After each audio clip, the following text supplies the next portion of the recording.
Happy New Year, Nevada, and thank you for tuning in to our latest episode of I'll Allow It, Nevada, your go-to podcast for swift access to Nevada judicial education. I'm Anne Marie Mayu, your host, representing the Supreme Court of Nevada, Administrative Office of the Court's Judicial Education Unit. In this discussion, we will delve into domestic violence assessment tools.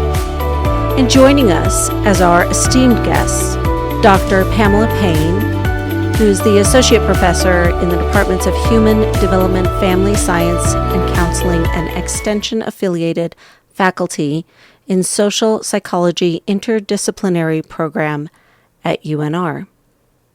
So I want to welcome Dr. Payne. Thank you so much for having me. Thank you. This will be very interesting. I'm excited to kind of delve into this.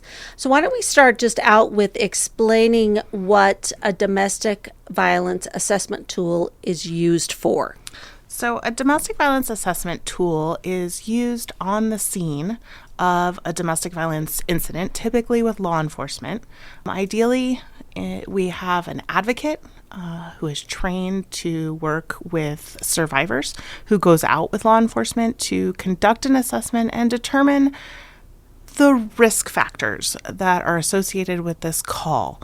What are the chances that this incident is going to escalate, that it may lead to a fatality? There's certain indicators that we're going to look for that will then tell us how we should then deal with this case. Does this case need to be handed over to an advocate? Does the survivor need shelter or other assistance? What tools should we be providing to the survivor and also potentially to both law enforcement and the judiciary as they make decisions about the case going forward? Okay, that was a great explanation. Thank you. Are there any specific types that our Nevada courts use right now? So there are two types that are currently being used by different jurisdictions in Nevada. The first one is frequently known as the LAP, or the Lethality Assessment Program. It was developed around 2012 by Jacqueline Campbell. She's out of Maryland. She does fantastic work in this area.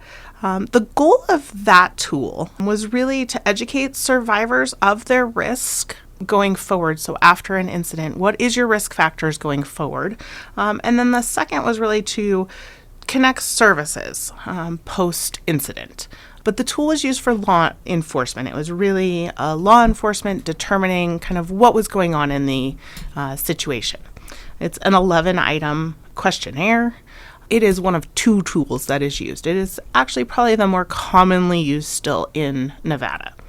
The other tool, ironically, was also developed by Jacqueline Campbell and her research team. They're affiliated with the Geiger Crisis Center, which is, again, another great resource. Okay. The second tool is called the DALE. It is the Danger Assessment for Law Enforcement. It is also 11 items. It is a little bit different in its goals. So whereas the LAP wanted to inform survivors of what their risk factor is, the DALE is really intended not only to do that, but to also be court informing. It is explicitly intended for that purpose. So it's tested in terms of going through the judiciary, informing bail decisions is really where the evidence initiates for that tool. It is also 11 items. They're very similar in terms of the content of the tools. The biggest difference, I think, when we think about the tools themselves, is the LAP is an incident-based. So what happened, let's say, tonight when I called for help? The DALE, on the other hand, says, what has ever happened in the context of this relationship? And so that's a lot more informing because risk factors tend to build up. So something may not have happened tonight, right, but if it's ever happened, we might want to make a decision based on that. And in particular, I'm thinking about if somebody's ever been strangled. Strangulation is a huge risk factor. We know that if someone's putting your hands around your throat, you're at extremely high risk for that incident to at some point escalate to fatality. So if we can take an assessment that's more global of has this ever happened, we might make a decision that's a little different in terms of what tools or resources a survivor needs, but also what maybe should happen to the offender and what consequences should follow them, because the chance of escalation is a little different if we're looking globally versus at a single incident. Well, that makes sense to look at the historical pattern. Can you explain why we're still using 2 different assessments? So, twofold. One, it's hard. Change is hard. In general. Oh, yeah. So changing anything in terms of a tool, something people are familiar with, it is slow moving. So we're making progress. I definitely want to say that we're making progress. There are jurisdictions that are using the DALE. It often helps a jurisdiction to change over if they have support of advocates. Ideally, a DALE is done by an advocate, not by law enforcement. Oh. And so that's kind of the other thing is we'd like an advocate who is trained to work with a survivor to be going out and doing the assessment and let law enforcement law enforce and do that. And so where we have the ability to put in advocates embedded in law enforcement, it's been a little bit easier to get change. There are some costs associated with the DALE. We're working on that. So use fees and copyrights. So that's one other issue. And then training. Right. In order to get any kind of jurisdictional training, you have to train everyone. Yes. And that requires a lot of time and a lot of money, and those are hard to come by. So I think those are our biggest barriers. It's not for lack of want or desire. It's really just kind of logistical challenges. Do you know if the courts ever use those 2 hand in hand? Typically, no, they're not being used together. So you wouldn't generally have both a LAP and a DALE on an offender unless they were arrested in multiple jurisdictions and all of that information went together. Right. But generally you would probably just have one. Okay. And then the other kind of big difference, and this is really where the DALE is a little more useful in terms of the judiciary, the LAP is going to screen in a very high number of survivors as being extremely high risk. And I want to caveat that. Every survivor is high risk, but we don't generally have the resources to provide housing and some of the other immediate high risk needs to everyone. So we have to be a little more discerning in what is the highest risk. The DALE's better at that. So the LAP tends to screen in about 60 to 70% of survivors as being up at the highest risk. Right. The DALE is going to screen in only about 30 to 35%, which gives advocates a little bit more knowledge about who really needs the most help and who's at the highest risk. The other thing that is really beneficial about both tools is that they have the ability for whoever's doing the assessment to look and say, no, there's something else that's not being accounted for in these 11 questions. Okay. So let's say I see something in the environment that maybe weapons that aren't accounted for on the 11 questions, or something about the survivor's demeanor that just doesn't sit right. It has the ability for whoever's doing that assessment to take into account the environment a little bit more than just the questions. And I think that's really important. We all have gut feelings. Right. And so maybe the questionnaire doesn't account for something that you see that triggers that gut feeling. The DALE in particular has that space to override the score and say, no, this person is of highest risk because I saw this. Well, and if you have an advocate, then they're used to, seeing these different situations. They would be able to spot this stuff maybe quicker. That's one of the goals of both these two tools, and then the work that I do at the university. We're working to develop an advocate training for the state, and so it will be a 40-hour training for advocates. It will go through these risk factors. So hopefully an advocate would see right. And maybe know a little bit more about domestic violence and what to look for in the surroundings, or on the survivor in terms of, I mentioned strangulation risk before. It's not always the most visible indicators, but if we can train our advocates to look for those other indicators, perhaps we can kind of hone in on the survivors that are at most risk and get them the supports that they need. Right. Oh, that's great. Okay. I think one of the other big kind of changes and shifts in thinking that comes with a shift in assessment, the LAP is very officer focused.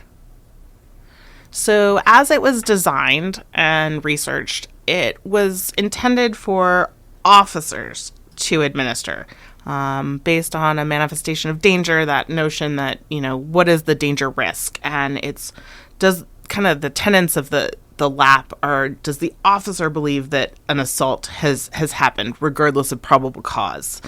Is there a concern for safety at the scene? Have they responded to calls previously?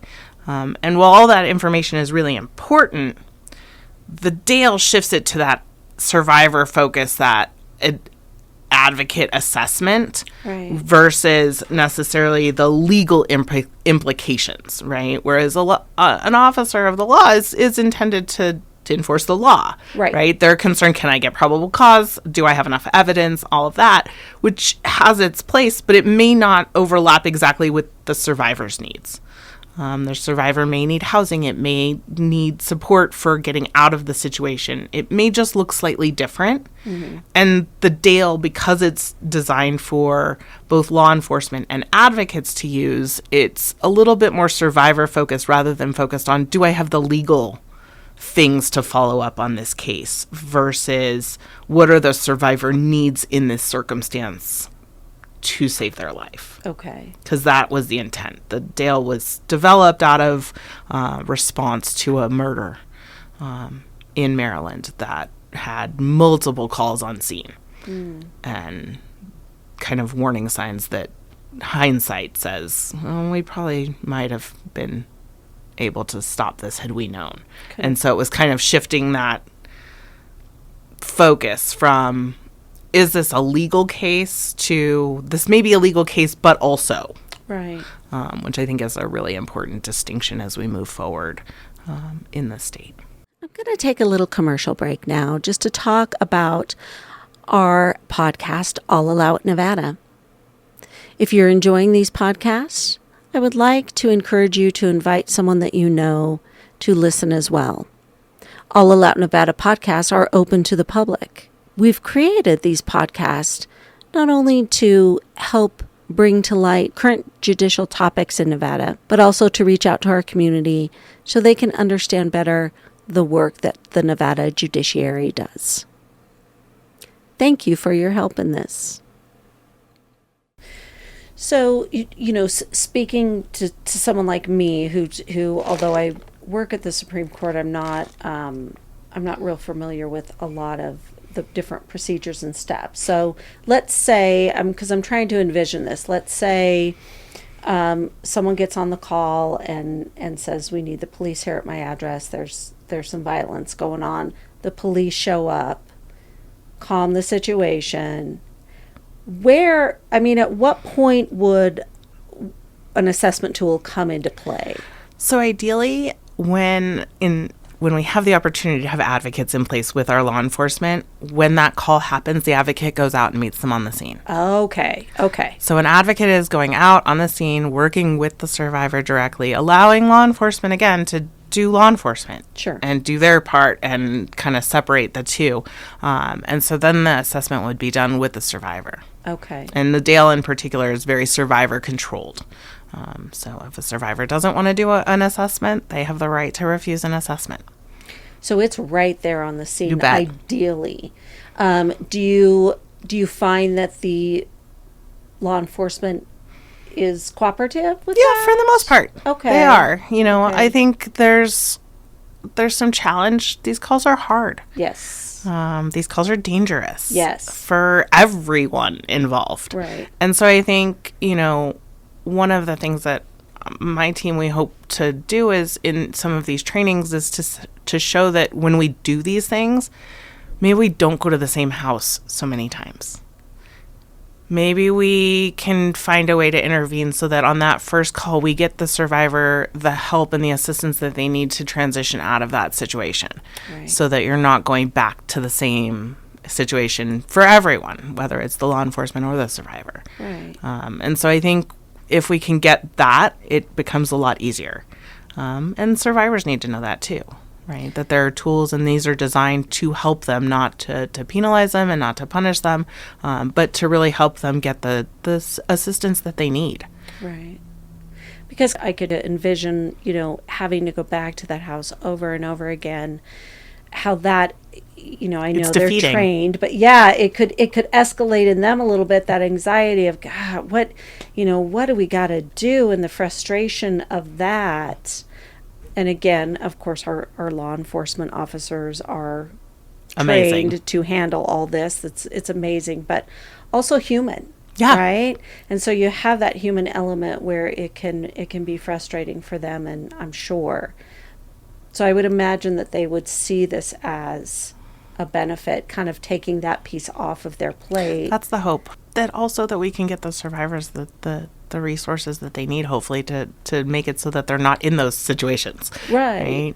So there's not that repeat visit to that home. Exactly. Absolutely. So you talked a little bit about the advocate training that you're working on, and is that a program that you have established now, or is it still in the works? We're planning on launching in early 2024, January. Okay. It is a partnership between the University of Nevada, Reno, Departments of Extension, and College of Education and Human Development. I have an amazing team that has been working very, very hard to get a 40-hour training. So it covers confidentiality, advocate rights, policy, procedure, Nevada law. We're going to have some additional models that we're going to build out as we get going, particular to things like strangulation, family courts, things that advocates kind of need to know about what happens when a survivor comes through their doors or when they interface with someone. We really see this training as kind of a basic training for advocates and folks that are working in domestic violence or touching survivors in those spaces. So whether it's medical or social work, we can see it kind of applying there. We're planning again to launch in early January. We're going to have CEUs and accreditation along with that. That's our plan. Nice. We have an advisory board. That's been one of our kind of things that we find really important, that not only does this training come from the university, so it's evidence-based, it's solid research, it's got all of those things attached to it, but we also brought a number of the partners to the table, the folks that do the work on the ground. So Southern Nevada Legal Aid was at the table, Safe Nest, the Attorney General's office was at the table, ITCN, the Intertribal Council of Nevada. Wow. So we really tried to bring the folks that are doing the work on the ground to the table so that they can help us ensure that, it's both an evidence and scientifically based curriculum, but also it meets the needs of the folks that are doing the work every day. Right. And so we see it as really a collaboration between us and the community. I keep going back to the scene of the crime. The advocate, meets with the survivor. The law enforcement officers do what they need to do, and we get the resources that the survivor needs. Then does that assessment tool go on to the courts for the hearing, and what happens with that? Ideally. Okay. So ideally, the DAIL is as it's intended. So the lapse sometimes goes along, but again, it wasn't designed to go to court. Okay. It was really, again, designed with that survivor risk acknowledgement intention versus where the DAIL really was intended to follow through court, through those, in particular, through bail hearings. Right. Which is kind of the reason that it's done on the scene, right? Is ideally it goes into all of the information that follows both parties through all of the processes, whether it's court processes or survivorship processes, so that then if it does go to court, right, and let's say a judge is making a decision about bail, which is really where we want to kind of intervene here, because what we know is that if there is a domestic violence incident, if it's high risk in particular, and the party is released out on bail, the offender, the survivor is at risk, at really high risk. That kind of space is not very safe. Right. And so if we have a DAIL, if we have an assessment that says, there's a history here, maybe we've got, strangulation in the party's history, maybe we don't grant bail. Or maybe we increase bail so that it's a little bit more difficult for that offender to get back to that survivor in that space of time where emotions are probably still fairly high and the survivor's really going to be at the utmost risk. Right. Okay. So then does the advocate ever go to court? They have confidentiality. This is where the training comes in. Okay. So there is protections. We want to Sure. advocate for survivors to be able to talk to our advocates and feel safe in doing so. So there are some confidentiality components for advocacy and training and all of that. But the documents go. Okay. And the survivor has the option to release those, to make statements. They would also have the option if they wanted to allow the advocate to speak on their behalf. Okay. Okay. So once we get the survivor all the resources they need, does the advocate kind of go away? It depends. Okay. I think it depends on what their needs are, what a survivor needs. What we want to see is that, a survivor is supported throughout the process, whatever that process looks like for them. Right. So we don't want to tell survivors, you have to testify or you have to do X, Y, and Z. We really want to allow survivors to have agency in whatever decisions they make. Sure. And so we're there kind of to support. The advocate would be there to support. Ideally, we follow for a bit, to ensure that, longer term resources are needed. But again, that's a challenge of cost and time and resources that are very strained around the state. So, ideally we follow survivors throughout their survivorship, but the reality is probably, depends more on what their needs are. Sure. And what resources they're getting based on that. I could see maybe an attachment, right? Because it's, especially if it's someone that you trusted enough to share, really what's going on and be honest with them. And that's also where we talk to our advocates about boundaries. Sure. Right? Because there is that, professional relationship. And so I think it's a balance, Sure. Of both advocacy and following and support and ensuring kind of that long term to whatever that long term is. One of the goals, at least for the work that my team is doing, is not only do we want to make sure that the survivor gets the support that they need, but we want to make sure that whatever young people are living in those houses are getting the supports and the resources and the education that they need.